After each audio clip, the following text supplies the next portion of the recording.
consideration and discussion with my wife and our closest friends, I have decided that 2023 will be the last year that I'll serve as the mayor of the town of West Pelzer.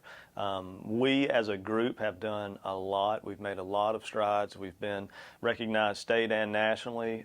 As the mayor of West Pelzer, I've been able to travel from coast to coast to talk about the great things that we've done.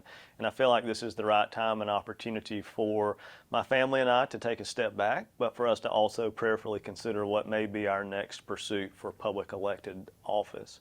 You and I were talking one time, and you said that when you left West Pelzer, you never dreamed you'd come back here. Yep, that is true. During college, I spent a little time in Atlanta working and found out really fast that I didn't want to live there. So married my beautiful wife, Ashley, and we decided that we would live off of Augusta Street in downtown Greenville. And it was absolutely amazing. We loved it. We could walk to Blockhouse and all these cool little restaurants. But we still went to church back here in Pelzer and West Pelzer.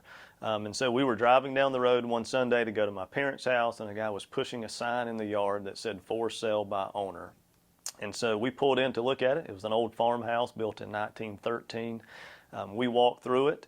It was extremely cheap, and it was, to me, it was awesome.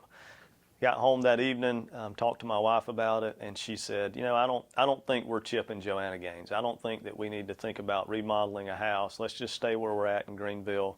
And so I said, okay. And she went to bed, and I decided that I would call the number on the sign and made him an offer to purchase a house, at which time he accepted.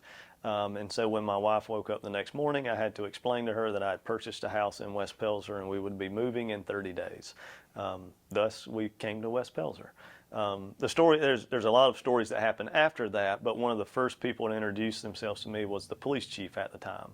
And so I knew it was a local community that I needed to be involved in, and for someone to walk up on my front porch on day one and introduce themselves was a really big deal. For us. We've had the opportunity to move across the country since October the 31st of 2007 when we moved here. But we've chosen to call this place home, and we will continue to call this place home. You just answered my other question, but what's so special about West Pelzer that makes you want to continue to call it home after you're mayor? Like you said, you travel around as a consultant, you've been all over the country. What makes this a place you want to make sure you're still your home? So bottom line is it's the people, and that's what makes a great place. We can have amazing streets and amazing parks and amazing restaurants, but if you don't have amazing people, then all of those things are useless. No one wants to come to a ghost town. They want to come to a place that's vibrant with activity and vibrant with people that are active. And so having friends and family that are here, I know this is where the people are at, and I know this is where the activity's at, and I know this is where the future is at.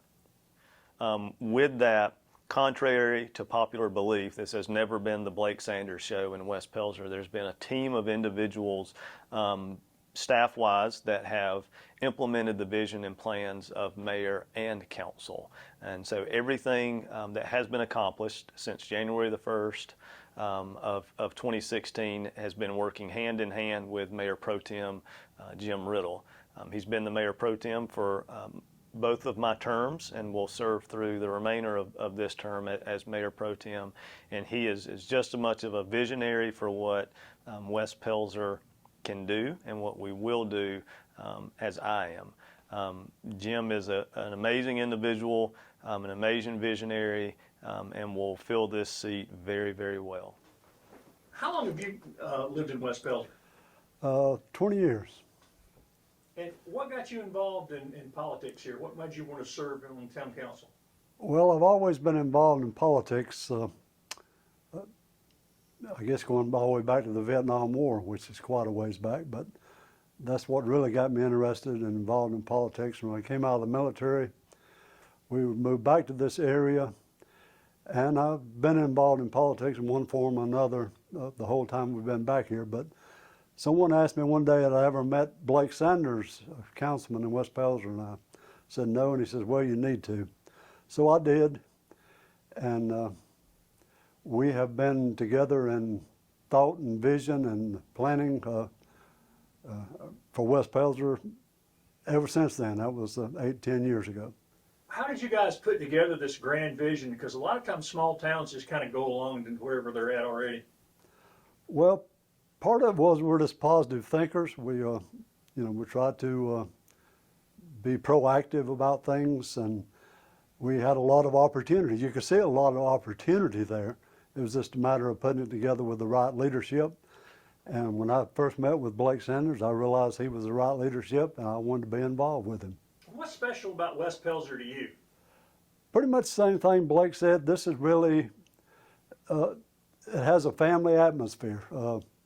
People seem to really care about one another and one another's properties and their interests, and so there's just an atmosphere of community in West Pelzer.